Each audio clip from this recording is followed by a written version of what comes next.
Prabu Basukarna memper wae yen kowe menang tanding karo Sanjaya. Sepira kadek gayane Sanjaya, kowe aja sumbar kowe aja petak maciya-ciya. Lho, kowe Wara Srikandi. Iya, aku Wara Srikandi. Aku sing bakal nandingi kridamu. Kowe lah salah.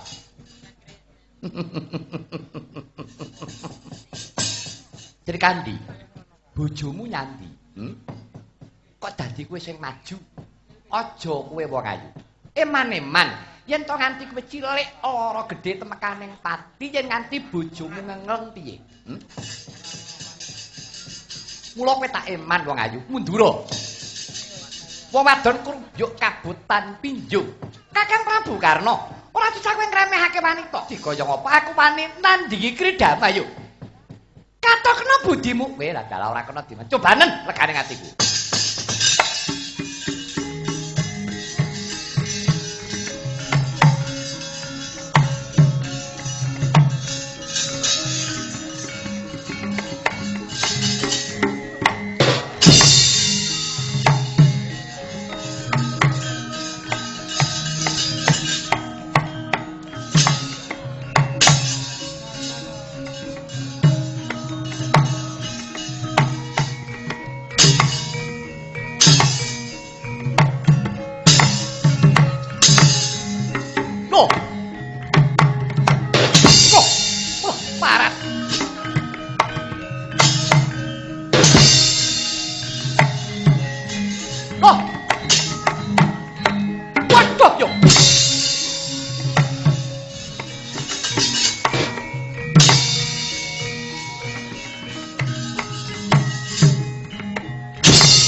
Sejatine eman-eman tanganku Wara Srikandi nganti tumiba karo kowe. Jalaran. Aku menang ora kondang nek kalah tiwas pirang wong nyatane kowe iki dudu musuhku ya. Aku mung gegiro karo kowe pancen aku bakal gawe wirangmu Wara Srikandi. Ketiban pusakaku, kelakon pudar, gelungmu dadi apa?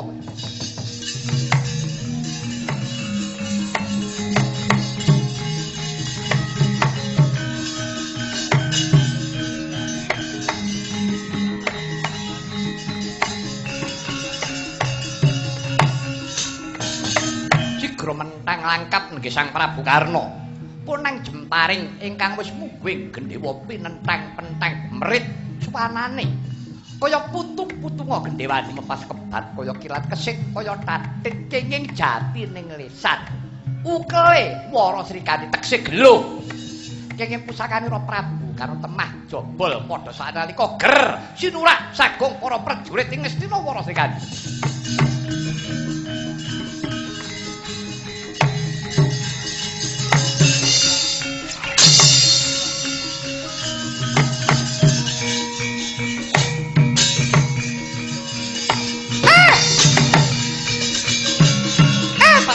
Coba.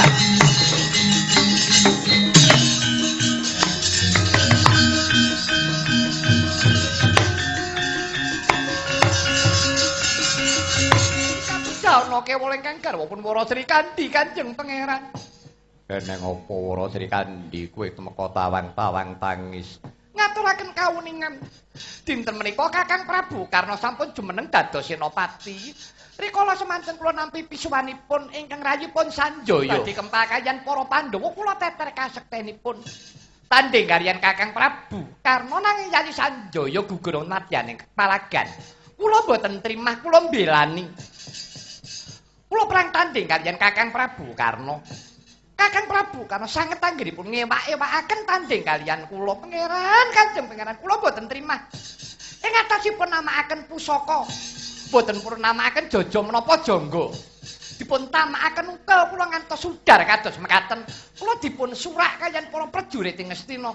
Kula boten trimah Kanjeng Pangeran. Kula boten trimah dudu karepe dhewe Kakang Prabu.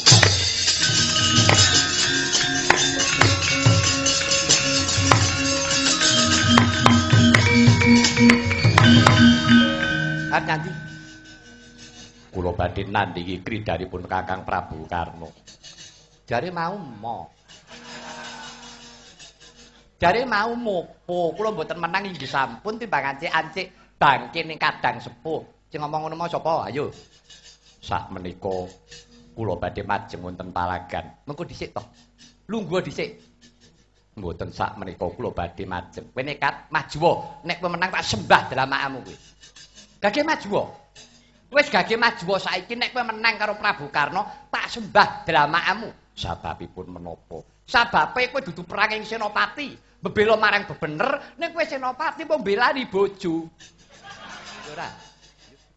Jalaran muntape ngatimu kowe nampa pradule Wara Sri Kandi, kowe dudu mbela jejeke ngadil lan bebener. Iki dudu perang suci. Kowe mung perange perkara katresnan. Iki dudu katresnan. Arep apa? Maju. Monggo platri maceng. Monggo jadi.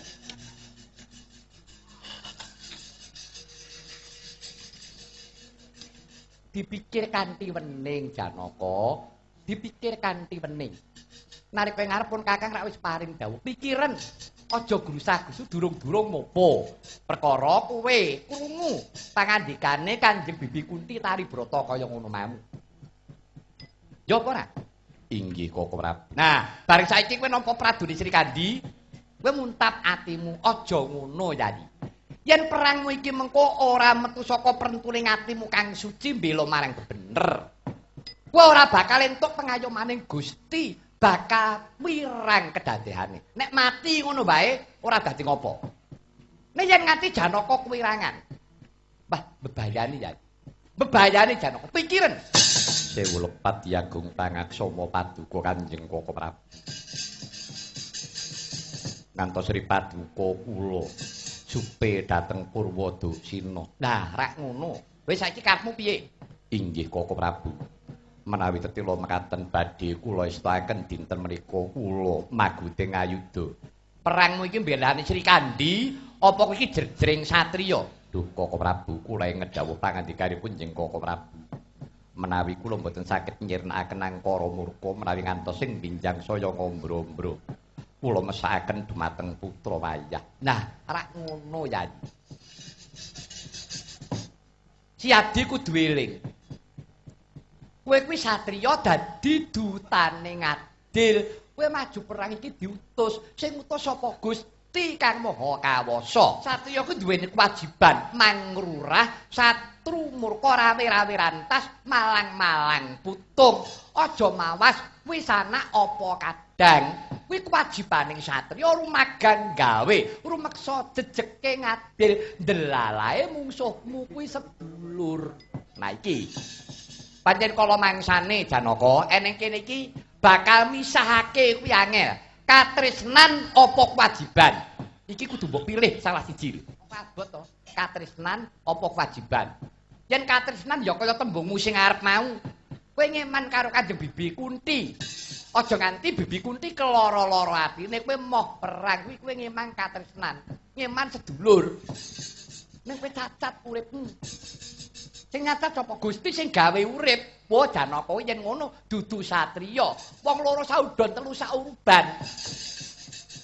Lak remeh banget ya. Inggih Koko Prabu. Ning beda. Kowe bisa ngipatake. Bisa ngipatake ya kuwi natas taline katresnan, kowe netepi dharma. Bedakno lho, dharma karo kewajiban. Yen kewajiban kuwi nyangkul pakaryan saben sasi entuk redana, entuk prabeya kuwi kewajiban. Ning yen dharma kuwi padha-padha nindakake jejiban ora ngarep-arepi tuwase. Ibarate wong nandur, nggonku nandur iki bakal woh apa ora tak pasrahke adiling Gusti kang akarya jagat. Dadi menang apa kalah mbuh ora hidup iki. Kowe minangka dadi dutane ngadil. Mekaten Koko Prabu. Iya Yayi, wis tindakno. Inggih. Sri Kandi, kula wonten dawuh, ora kena ngribeti lho. Inggih Koko Prabu, iki rembugan tenan.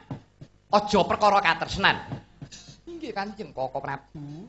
Badhe kula estakaken dawuh paduka Kanjeng Koko Prabu. Karepmu piye? Inggih Koko Prabu menawi tetila mekati nenten menika kula nyuwun pengayuman paduka Koko Prabu. Iya, tak ayomi ya, tak ayomi. Aja semelek. Menawi tetila mekaten kula nyuwun ngampil titian paduka Parata. Jak inggih menika titian paduka Kanjeng Koko Prabu Kyai Jaladara. Ya, yen to pancen Siadi bakal nyuwun ngampil titianipun Kakang Rata Kyai Jaladara tak paringake. Kaliyan kusiripun pisan Koko Prabu. Arjuna wonten dawuh. Rata Jaladara ki ora kanggo kusir. Yen pun Kakang Jengkar, sing ngusiri ya pun Kakang pribadi. Nggih paduka menika ingkang kula suwun ngusiri Rata. Darak tenan to. Darak tenan to. Wah, nek pancen ora gelem kusiri aku Bob. Yalah iki ya ngono nek ya ngeyel men to ya. Wis to iki dudu bagianmu Werkudara kowe lirena dhisik. Ya, Arjuna yen to pancen mengkono ya Di. Ya wis. Pun Kakang lega lila lair tulising batin kalamun to Siadi wis ketemu nalarmu. Kowe bakal jumeneng dadi senopati pun Kakang ayomi. Pun Kakang bakal ngusiri Rata Kyai Jaladara. Inggih Kanjeng Koko Prabu. Kanjeng Hyang kula nyuwun tambahing berkah pangestu. Arjuna. Pun Kakang mung mranggah puja sesanti jaya-jaya. Wijayanti. Biswa sembada lebda ing karya mbrasta ing para murka. Koko Prabu kula nyuwun pangestu Koko Prabu. Ya adiku Di. Janaka welingipun Kakang Estokna ya Di. Inggih kados pundi? Yen to Siadi perang, kowe menang kalao kowe aja sumbar ya Di. Inggih Koko Prabu kula estakaken dawuh paduka njenengan Koko Prabu.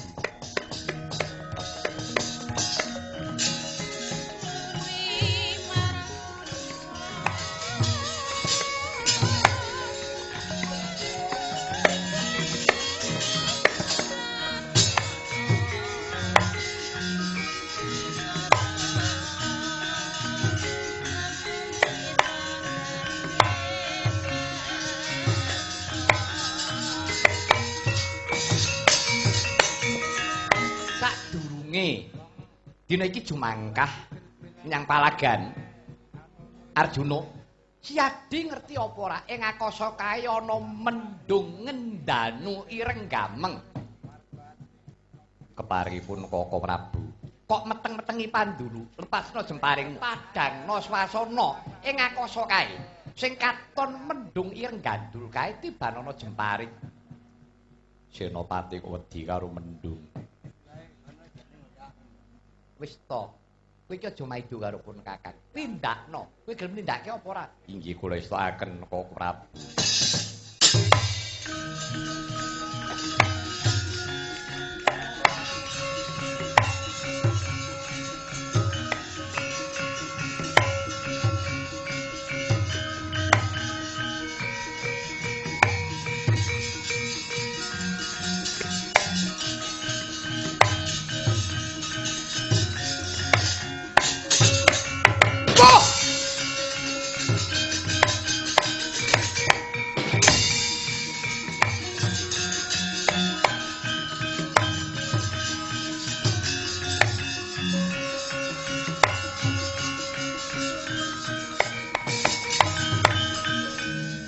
Koko Prabu. Piye? Menika wonten tatsaka pejah kenging jemparing.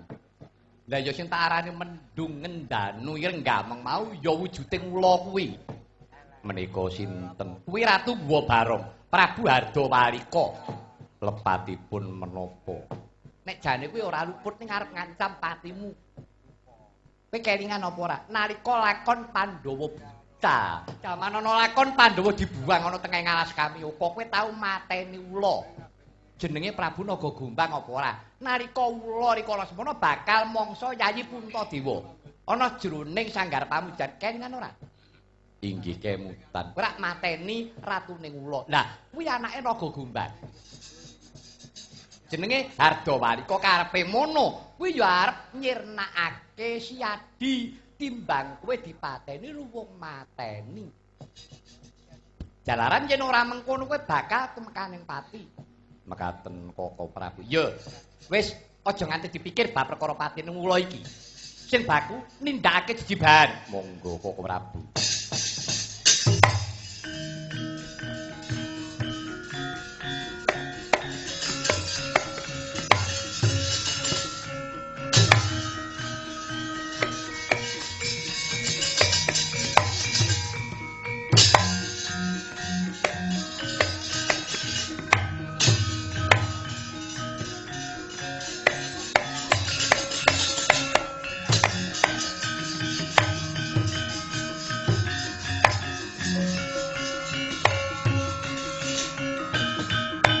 kacarita rikala semana Sang Prabu Karna Dasusena ing mangke wis ngasta pusaka nenggih Wijaya Capa ingkang wis sinandhangan Gendhewa datan mantra-mantra kalamun titah sawantah panjaya Sang Hyang Bathara Surya nedya lebur jagat dupi mulat ingkang rayi nenggih Sang Arjuna nitih rata Kyai Jaladara ingkang kinisuwan kawan ingkang Raka Prabu Kresna waspaos pandulune sigra amenteng Gandhewa nedya katamakaken kawan ingkang rayi nenggih Sang Arjuna teka kayata mangkono pangandikanira Sang Kusir nenggih Sang Prabu Salya nggih Karna wonten dawuh Rama jemparingmu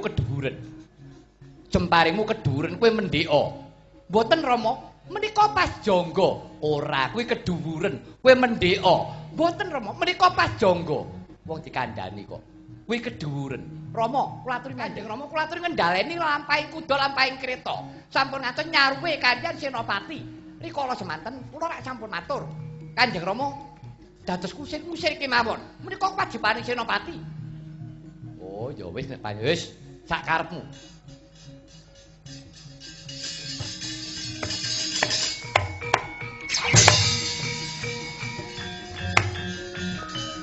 kocap kacarita kayata mangkono nenggih wawuri Sang Arjuna ingkang wis ngrasuk busana kasatriyan nyawa angkat gendong jemparing sarwi nitih arata Kyai Jaladara ingkang kinusiran lawan ingkang Raka Maha Prabu Sri Bathara Kresna kocap rikala semana wis ndawahaken punang jemparing nenggih Prabu Karna nyelorot waspaos pandulune Sang Kusir nenggih Narendra Dwarawati Prabu Sri Bathara Kresna dupi mulat badhe dawahing jemparing risaksana jroning mangke Sang Kusir Prabu Kresna genjot kretane mendhat punang kreta satemah Raden Arjuna kenging lungsene ya kenging rikmane jobol padha saknalika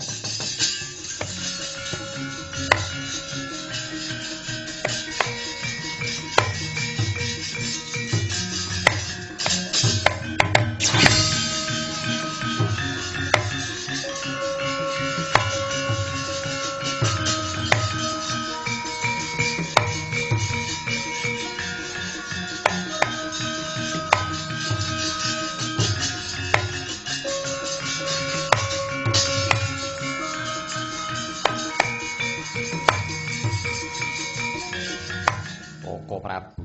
Apa? Kenging menapa Kaka Prabu Cidra, Kaka Prabu Culika? Lho, pun Kakang Cidra Culika sing piye? Kenging menapa kreta panjenengan genjot? Lah nek kreta ki ora tak genjot, ya tatas no mandamu kowe mesti temekaning pati. Upami kula pejah, kula sampun purun jalaran. Jumeneng dados senopati menika petangipun namung kalih. Yen ora menang ya kalah, yen ora urip ya mati. Kenging menapa paduka Kanjeng Kaka Prabu nyidrani janji.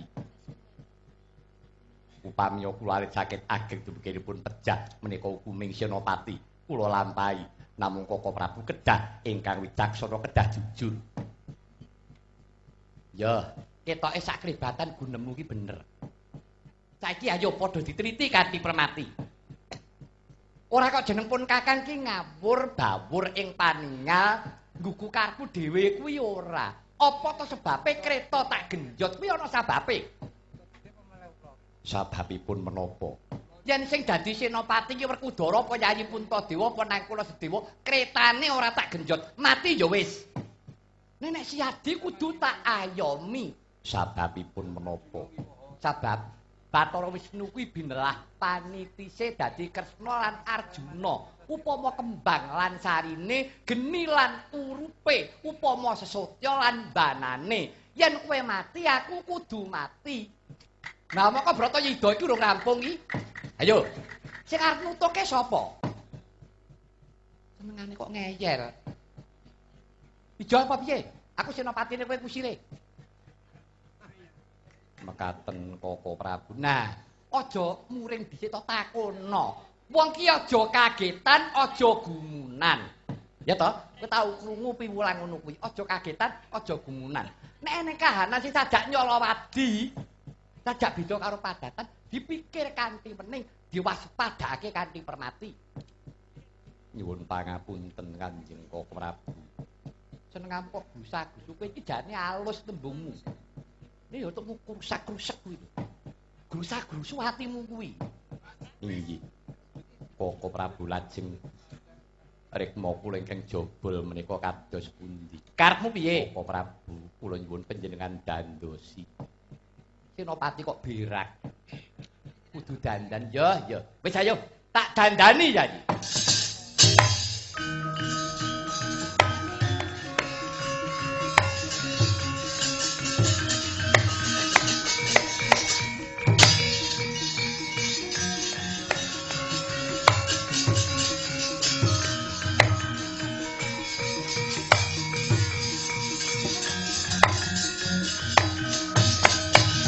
Arjuna wonten dawuh Koko Prabu. Sengadipun Kakang paring busana mirip kaya ingkang ngraka Prabu Karna. Lah yo eneng kene iki dununge Karna tanding. Tegese ora bisa mbedakake ndi Karna, ndi Arjuna.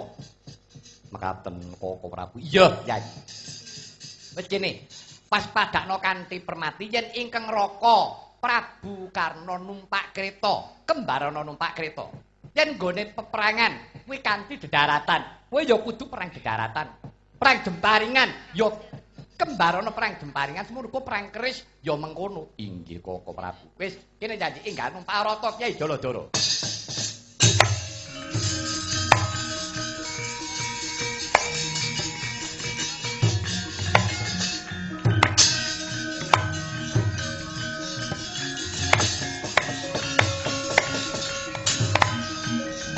Lah, rak tenan to.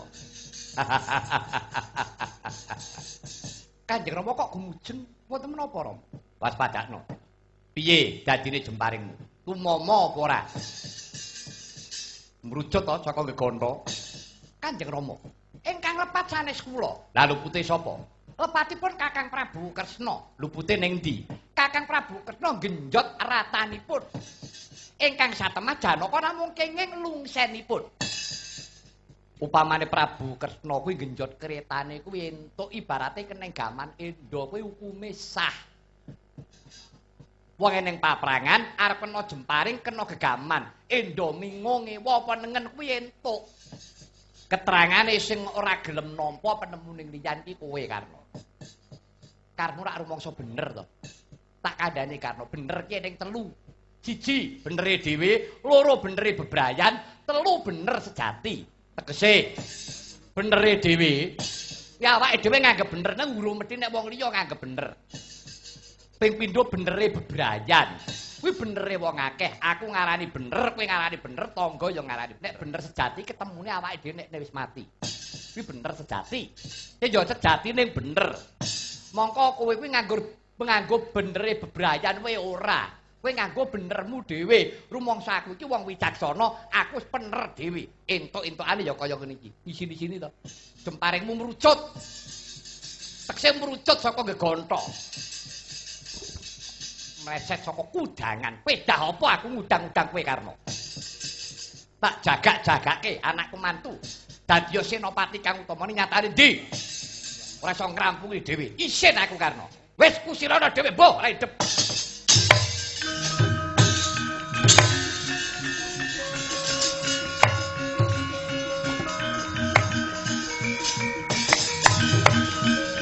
Kanjeng Rama Prabu Mandaraka kepareng jumeneng dadi kusir aku ya ora mrentah. Paringe Kanjeng Rama dhewe, karena aku sing ngusiri.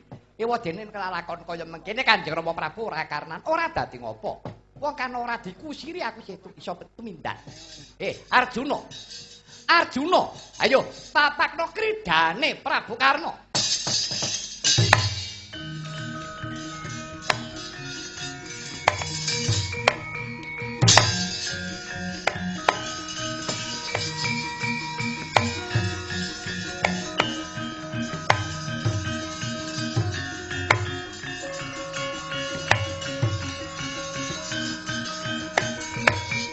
Kakang Yayi Arjuna wong bagus. Ora nyono babar pisan. Arjuna yen to mrangguli lelakon kang gegirisi kaya mengkene Yayi. Inggih Kakang Prabu. Sepinten kalepatanipun rayi para diagung pangaksama paduka Kakang Siadi ora lupa kemayangan kowe Permadi. Kowe rina wengi digulawentah karo Kanjeng Ibu Kunti Taribrata bebasan kowe den leliting wiwit cilik mula nganti sira digolekake kamukten. Beda karo pun Kakang Arjuna. Pancen aku wiwit bayi mula aku wis dijarak dipisahake kelawan Kanjeng Ibu. Usanane aku iki mung dipupu karo wong liya, temane nganti aku lali. Ora iso sungkem kelawan Kanjeng Ibu. Jalaran saka gedhening tresnane wong liya mau marang pun Kakang nganti pun Kakang lali. Sejatine sapa sing nglayakake aku? Kowe bejo kemayangan Permadi. Bebasan sira tansah dileliting dikempit. Paribasan dijuju didulang, dikudang disawang. Beda karo pun Kakang Arjuna. Kakang Prabu. Estunipun sedaya menika kantun sawang sinawang. Lire.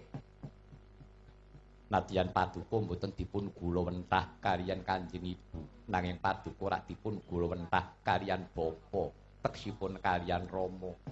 Paduka dipun gulawentah kaliyan pukulun Sambang Bathara Surya. Kula wiwit alit mila sampun dipun tilar kaliyan sawargi Kanjeng Rama Prabu Pandhu Dewanata. Duh Kakang, sedaya kala wau kedah narimah dumateng papesthaning Gusti ingkang ngakarya jagat, anjogipun namung saged pasrah. Yo pancen kudu mengkono Arjuna. Yayi. Yo ing kene mau Yayi, pun Kakang bakal yo kuwi netepi darmaning kasatriyan arep dikaya apa jan-jan ngono yo abot rasane atiku. Nanging ayo Janaka netepi jiwa kasatriyan. Siadi uga mengkono semono uga pun Kakang. Padha-padha dadi satriya utama. Janaka aja mikirake bab perkara menang kalah mati apa urip kabeh dipasrahake marang adiring kodrat. Mekaten Kakang. Iya Yayi, menawi tetira mekaten monggo kula dherekaken. Ya, ayo Arjuna.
kadap kacarita kaya mangkono.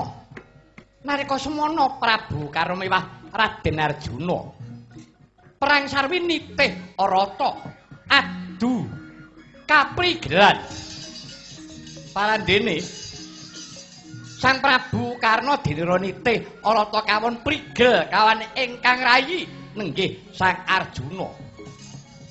Sami sakala rata titiyanira Prabu Karna nenggih Yai Jati Surya ngantos kablesek wonten ing ngembel. Ing mangka embel tumpukaning bangke. Bangke gajah batang jaran remukan ketok. Sungsun mati timbun-timbun. Rikala semanten.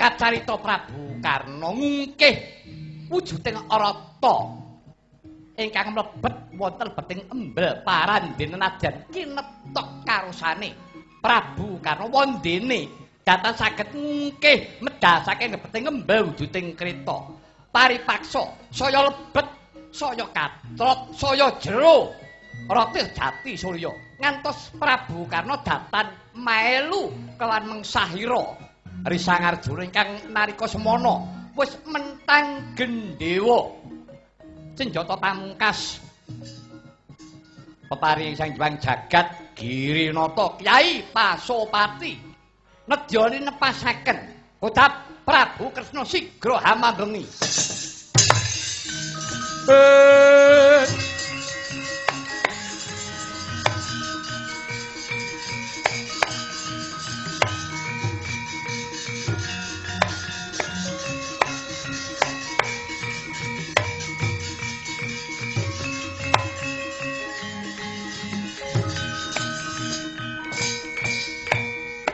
Janaka wonten dawuh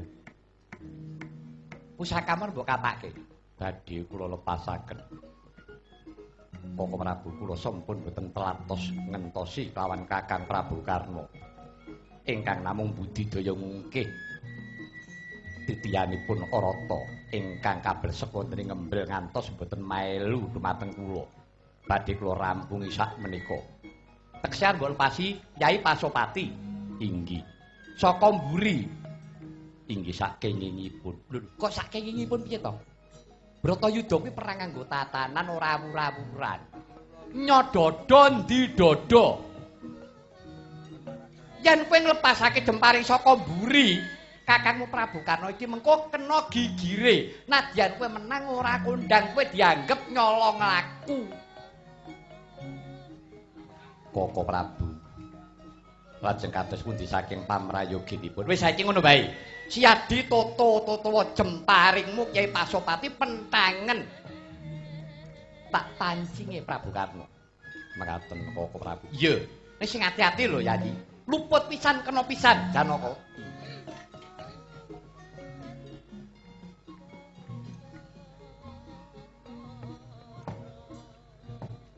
Yayi Karna.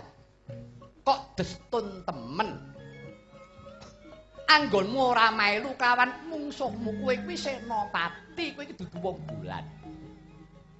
Kowe dudu wong plesir, dudu wong lencer. Sing mung mamerake marang titian kuwi mung srana. Titiamu Jati Surya kuwi mung kanggo sarana. Nanging dina iki siadi netepi dharma, dharmaning kasatriyan. Keneng apa? Kok Yayi Karna kowe mung trima ngungkih wujuding Arata sepira to ajining kretamu ajining adeking senopatimu kok ora padha-padha sumbut Karna apa pancen dasare kowe kuwi jane jirih apa pancen kowe iki dasare ngono wedi yen pancen kowe jirih kowe wedi lha peda apa kok dadi kowe sumbar petak matiya-tiya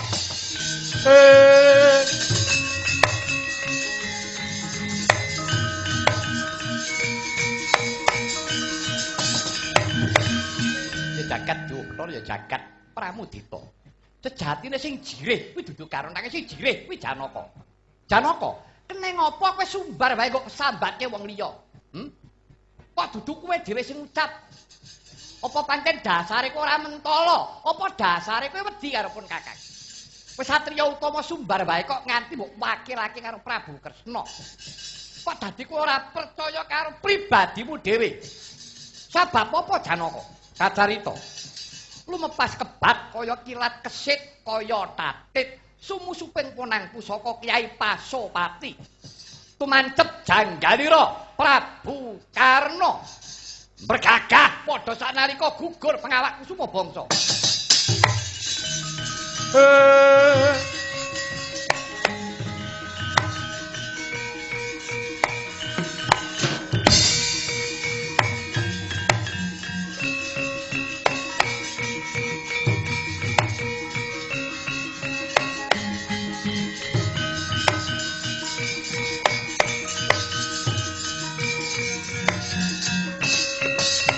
Kocap kacarita kaya ta mangkono ngadeg jejeg bergagah ketinggal gagah Prabu Karna Basusena nadyan ponang jemparing Kyai Pasopati wis tumanceping jangga nganti daleweran ponang ludira ingkang mijil saking trenging jangga nanging Prabu Karna datan rebah dereng rubuh Prabu Karna kocap kaya ta mangkono wijiling pangandika.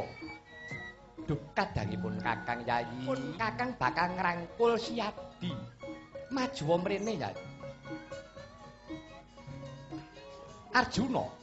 Nyaketa pun Kakang Arjuna, pun Kakang kepengin bakal ngrangkul marang Siadi. Kene maju Yayi.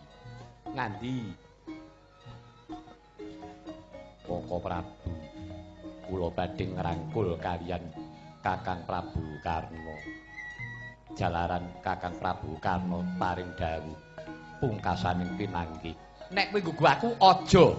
Koko Prabu kejem menawi ngaten. Lho, iki dudu perkara kejem karo ora kejem. Sing ngomong ki sapa? Kakang Prabu kala wau ngendika, Karna ki wis mati. Nanging nyatanipun kala wau saged paring dawuh. Sing ngomongke ganduk pusaka keris Kyai Jalak ganduk wis modot sikilan.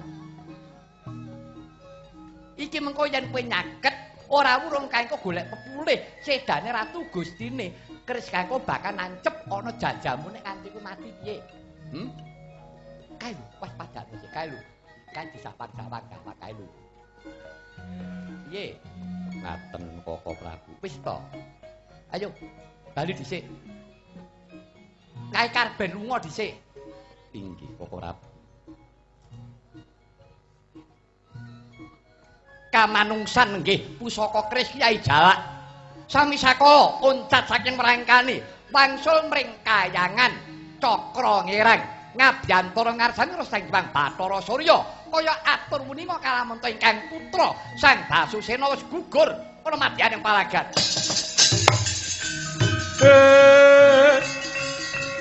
Nyo keris Kyai Jalak wis oncat saking arangkane wangsul mring kayangan cakra ngerang. Paripaksa Sang Prabu Karna maksih jumeneng ngadeg bergagah ketingal gagah. Ketela Sang Prabu Karna dereng rebah kaya-kaya ana sing dinteni taksih nganti-anti rawuhe mustikaning penggalih anenggih kusumaning ayu Dewi Kunti Talibrata ya ingkang ibu ingkang ibu jelih-jelih saking katebian. Ananging kala Sang Prabu Karna dupi wis caket Sang Prabu Karna mesem latine upamya bisa tata jalma. Duh Ibu, kula ngaturaken sumungkem pangabekti kula ingkang wekasan kunjuk paduka Kanjeng Ibu Dewi Kunti Talibrata. Anakku Ger Karna.